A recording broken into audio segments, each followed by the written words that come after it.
Hi, everybody. This is Celebrity Encounters Podcast. I, of course, am Harlan. And I'm Alan. And we have a guest here. You may know him. You definitely love him. Kevin Lepine from Las Vegas is here with us at Sun City Anthems television studio. In Hollywood. More or less. No, In Hollywood. it's Henderson, Hollywood, Oh, right? That's it. Henderson Wood. Hendersonwood, I like that. I like it. Yes. We have to copyright that now. Live on tape. Live on tape. What tape? We're on iPhone. iPhones. Live on an iPhone. Shot on an iPhone, yes. That's right. Recorded live in front of no studio audience. Well, we did have a studio audience. We just chased them out. That's right. And thank God for that, because they weren't laughing. So either we sucked or they did. One of the two. I don't know. But they didn't. They loved all Kevin's story, and that's why we're here. Kevin, we understand you have a celebrity encounter to share with us. So, since this is part 2, and we ended it with the teaser of, and then Dicky Barrett took me to a party I never should have been allowed to. Dicky Barrett from the band? Yes, from the Mighty Mighty Bosstones. Okay. So, as we talked about in whenever that previous episode is that you aired. Well said. I am now about 31, and I'm doing a gig in LA. And Dicky was living in LA at the time, and he came over to catch the gig. And after, he goes, "Hey, I just got a text. It's Sarah Silverman's birthday. Do you want to go to her place?" Wait a second. Hold on. Okay. I've got you, brother. I'm here. So, what we didn't talk about, what I didn't even understand at the time, there was a moment where Jimmy Kimmel was doing like one-night guest announcers for his show. Right. And Dicky did that once. Ah. I didn't know that he went from doing it once to being the announcer for the Jimmy Kimmel show. I did not know that that was his full-time gig while the Bosstones were on hiatus. Okay. All right. So he knows Sarah Silverman because at the time she's dating Jimmy Kimmel. Oh, okay. Now this is making more sense. Okay. Yes. Now, so we're talking about a lot of this. I really want to put this into a little bit of perspective here. I'm 31. And I've got a lot of questions about my own career. You know, it's like I'm at that point where I just don't know if I can push anymore. Well, Dicky takes me to this party, and he has me, because he initially knew me as a magician, he had me grab a couple of decks of cards to go over there. Hold on one second. I want to spin back before Yes. you go on. So, Sarah texted him directly? Yes, it was her birthday party. That to me, I don't know about you, but it's like I don't get texts very often from like celebrities, although I know them. But never do I get the, "Hey, do you want to come to my birthday party?" You know, From Sarah Silverman. Yeah. for sure, who I have a massive crush on. I absolutely love her comedy and find her as a human being absolutely. This would have been like right after Jesus' Magic was out. Oh, So I mean, like this was like when she was at like her first height. yeah. Like that, I mean, the Sarah Silverman show hadn't hit yet, but I mean, God, I've always thought she was brilliant. Brilliant. You know, I mean, so the opportunity to be able to meet her, I think I said because that was about all I could get out. I'm not even sure I was able to say yes. So I just want to like visualize this. So you're hanging out with Dicky. Okay, that's a big deal on its own. And then Dicky's like, "Hey, Alan, what are you doing today? Want to go to a party?" And you're like, "Okay." And then does he drop on it who it is? Well, he initially tells me, and I'm confused because he can't actually mean Sarah Silverman. The Sarah Silverman. Right. This has got to be like a friend of a cousin's friend who happens to share that same name. Like, Because once again, idiot me doesn't understand what his full-time job is. Right. Right. Yes. Yeah. No. You know, With the it's- magnitude. Yes. yeah. You know, it's, you know, and you know this, Harlan and Alan, you know this too.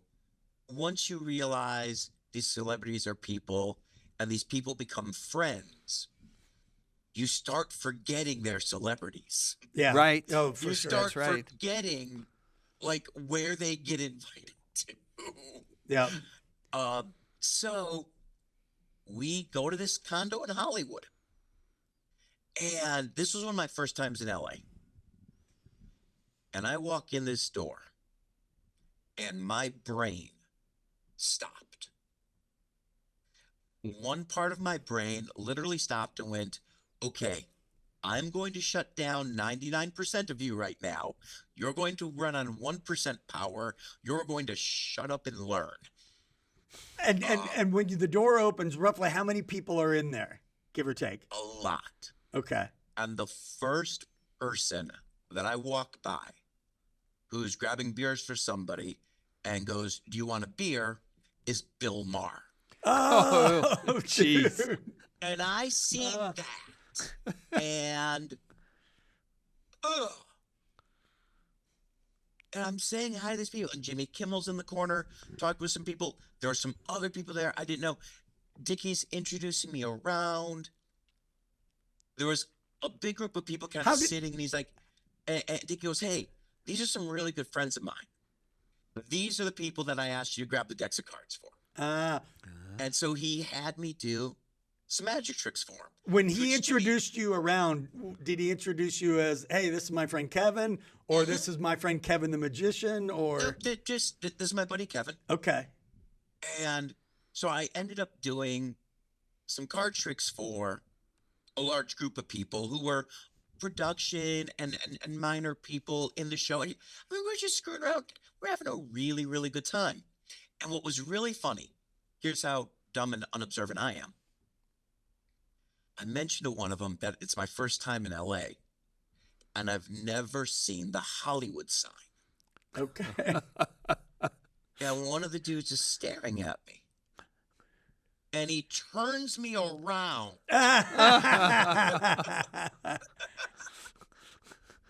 So And there was. So then I'm talking to this other guy. And he was one of the nicest guys. This guy was really, really nice. Really sweet, just a really warm guy. But you ever just like talk to someone and you're like, oh my God, this person's a douchebag, and you don't know why? Right. It wasn't until 3 days later I realized he played the douchebag brother in Step Brothers. That was what I knew him from. Oh, that's funny. So you, like I couldn't shake that image no matter how nice this dude was. right, because you knew him as the douchebag guy. Yeah. Oh, that's funny. And then I'm not a douchebag. I just play one on TV. yeah, exactly. Yes. And there was this Yes. other guy. And this guy was really cool and a big fan of magic. And we were talking for a while. And it was funny too, because Dicky had to get going, so we were gonna leave. And Sarah Silverman like walks up to me and hugs me and thanks me for making her friends laugh. And I'm like, if I can make your friends laugh, trust me, all I'm doing is repaying that favor. But that party did something for me, and I'm gonna go back to this other guy that I met Okay. at the party. But this party did something really, really important for me. It didn't give me business connections. It didn't get me booked on the Jimmy Kimmel show. It didn't do any of that. It showed me just how much these celebrities are just people, Yeah. Yeah. and how they sit around with their friends the same way I sit around with mine. And it was the weirdest bit of inspiration that motivated me more than anything else. That party was the motivation that ended up getting me from Detroit to Las Vegas, Oh, right on. to becoming a Vegas headliner. Because in that one night, I realized all these people that I thought were so far above me were just people who worked a little bit harder than most to accomplish something they really wanted to accomplish. Oh, for sure. It's interesting because I worked with the Backstreet Boys on the Millennium Tour, and that's when I figured out that You can't sing? I can't sing now. But I- he can dance. He I worked their could dance. I could dance real well. But I figured out sitting down with them, they were just kids at the time, and they were nice kids. It was that kind of moment for me also, where the Millennium album, they were superstars at the time, and here I am sitting in their dressing room with them, just shooting the breeze, Yeah. and they're regular people. Yep. Except when it comes to them getting a table or getting in front of the line. Then they are not people. That I can tell you firsthand. But there's so much when you realize that. And when you and it was also one of the first times that I was taught a really valuable lesson, which was people at the top, whatever you feel the top is, people at that level know there is more room for people who want to be there than there will ever be enough people to fill the need. Yeah. The ones that are truly successful want to see other people get there. Oh, for sure. And when I left the party and got back to the hotel, and the rest of my brain finally turned back on, like my head was exploding for 4 days over this. But the guy that I mentioned talking to, so I'm talking to this dude, John, and John was a really funny, cool guy, had a big interest in magic. He gives me his email because I'm like, oh, if you like this stuff, I'll shoot you a DVD that'll, teach you how to do like 3 or 4 really fun things. Oh, that's cool. The next day at the airport, I see him on the cover of GQ magazine. Oh, shit. You didn't know who you were talking to. I didn't watch Mad Men. So it was the Jon Hamm? Jon Hamm was. I had no freaking clue. Oh, my gosh. That's awesome. I've had situations before where I was with a celebrity and we were in some conversation and something came up and I didn't have a clue. And so, inevitably in Hollywood, you inevitably ask, so what do you do? Yeah. and he's like, oh, I'm an actor. And I'm like, is there anything you've been in? I know. And he's like, oh, man, I stepped in it so many damn times.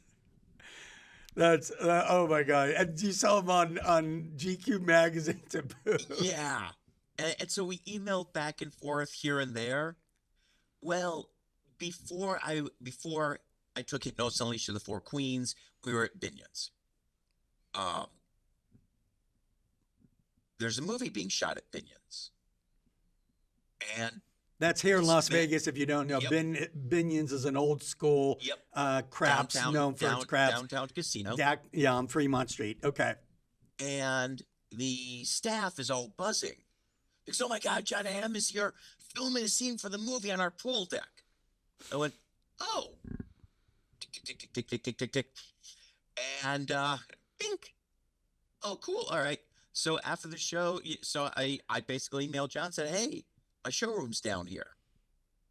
And he goes, oh, dude, I'll be done shooting by the time you're done with the show. So I finish the show. I walk out of the showroom and I'm looking around and there's a dude with a hat kind of pulled down on a slot machine. Goes, oh, there you are. And you're hanging out with Jon freaking Hamm. Okay. Here's the first thing that surprised me. Nobody noticed him. Oh, interesting. He's tall, isn't he? Very. But there is a reason nobody noticed him. He didn't want to be noticed. When somebody's trying to be incognito and they have their posse and their security guards, Yeah. I ran into a celebrity once in Vegas who was complaining. It was at a concert, and I overheard this person complaining to their date that people were asking him for pictures, but he was dressed exactly like his character that you would know him from. Oh, wow. Okay, that's So asking no, for it. you are not allowed to go out in gimmick and then be upset when people notice you.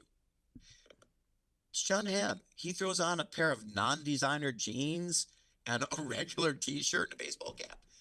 Nobody knows. I don't know. I mean, he's pretty good looking, and definitely because of his height. Yeah. But if he's So, putting yeah. in the aura of anonymity, okay, I could kind of see that. He wasn't throwing on the charisma. He wasn't throwing on the big smile. He wasn't doing anything to scream, pay attention to me.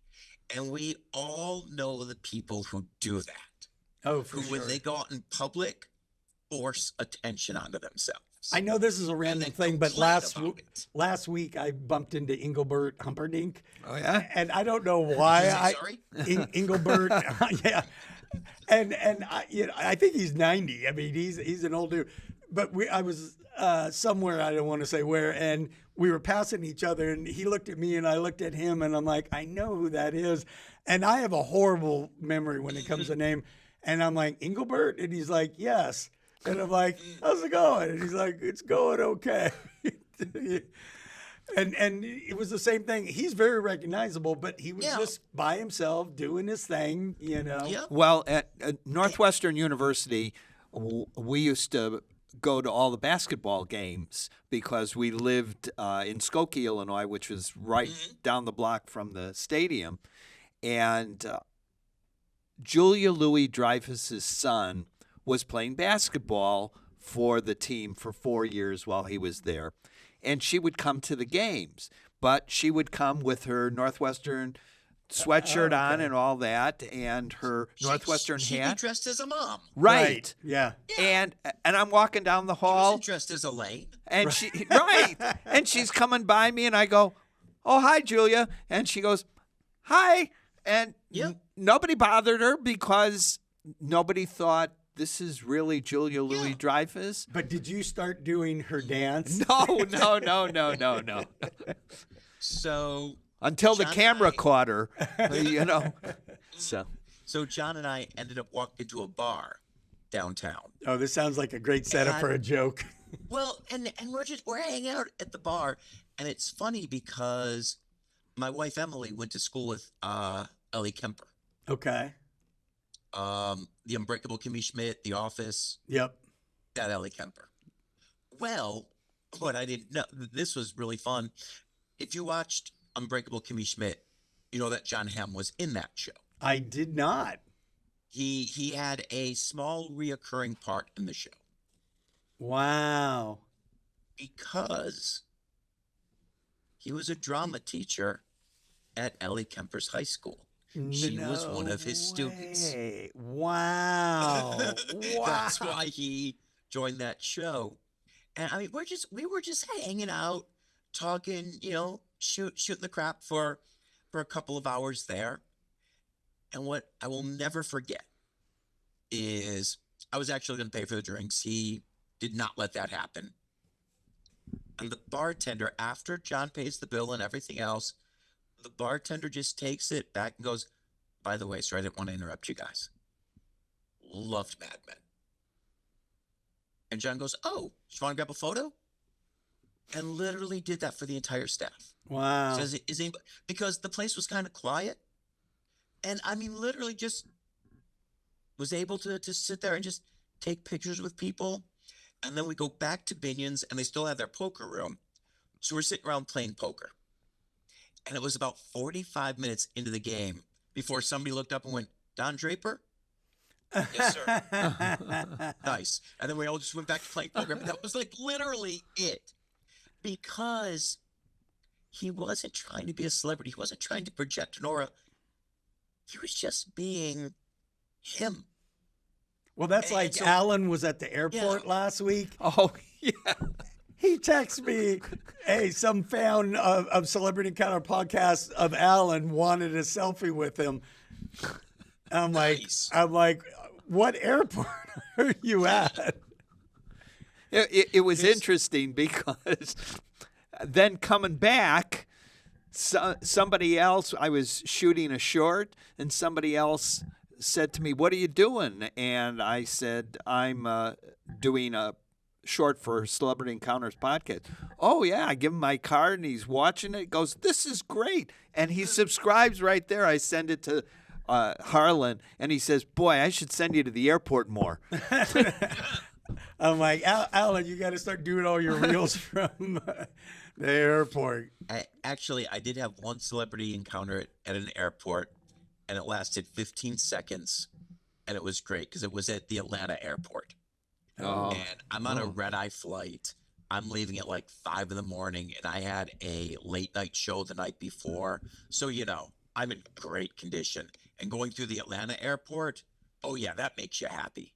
So I'm like grumbling through the airport, and I get on the plane train, and is that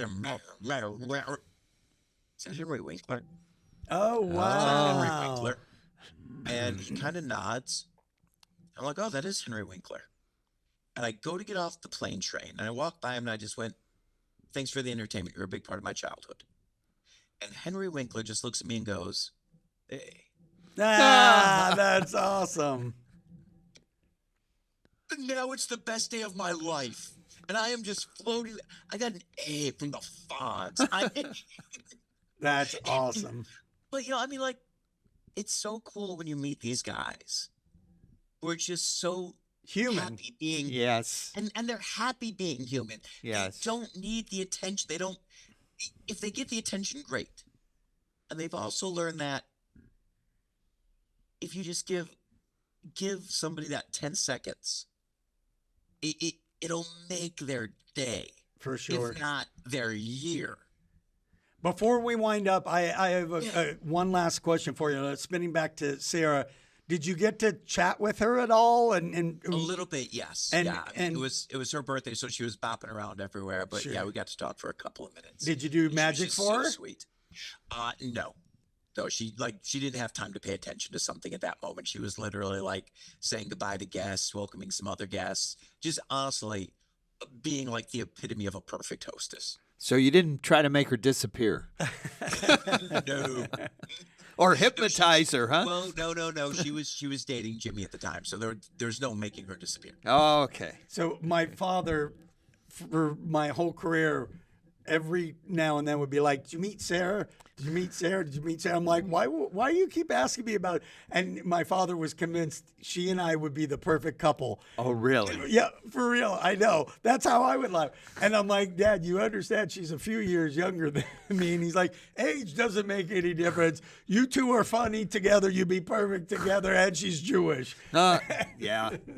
And I'm like, oh, that's your criteria. Okay. Hey, Harlan, do you know Erica Van Lee? I do not. Erica? Okay. Because Erica, who was my assistant for a while, and she was the amazing Jonathan's assistant forever, looks very, very, very similar to Sarah. Oh. And it's actually funny because at one point, Is she Jonathan actually single? Get a picture. She managed to get Jonathan got a picture with Sarah and her together. I mean, it's like creepy how wow. much they look like each other. Oh, wow. And Wow. yet foiled again. Sorry, Dad. I can't get a Sarah Silverman look-alike either. Not even a But look-alike. very- So. But when Erica comes back into town, if your dad's eyesight's a little bit off, It we'll is. take a semi-blurry picture. Oh, I'll never know the difference. Oh, my God. I totally have Yeah, to do get together and Oh, yes. my God. That's hilarious. Okay, I'm all in on that one. Well, everybody should go see Kevin now at the Please come and join me at Hypnosis Unleashed. I just won Stage Hypnotist of the Year. Yay. And this is not a small thing. Like the magic community comes together for these award shows, and it is not a small thing to be like, let alone nominated, but to win. Yeah. You know, and I can tell you, Kevin's show, if you don't believe in hypnosis, you will when you see the end of the show. It's fantastic. It's funny. It's entertaining. It's interactive. and it's And at if the you don't believe in hypnosis, I don't blame you. because you've probably only seen hypnosis on TV. On TV, I've seen people fly. We don't believe anything on TV. Come see it live. It's way more fun than you'd expect. It's a great time, and you'll have the opportunity, if you want to volunteer, you have a chance to be a star for a night and just see how big your own potential So is. go see Kevin at the Four Queens, downtown Vegas, off Fremont Street. HypnosisUnleashed.com. So go see it, right? I've seen it. I've seen it. Well, I've got to go see it. Yeah, I got to you bring should my go see it, wife, Alan. and Come and join me. we'll come and see your show. If we go, will you go up on stage and try to be hypnotized? Come on.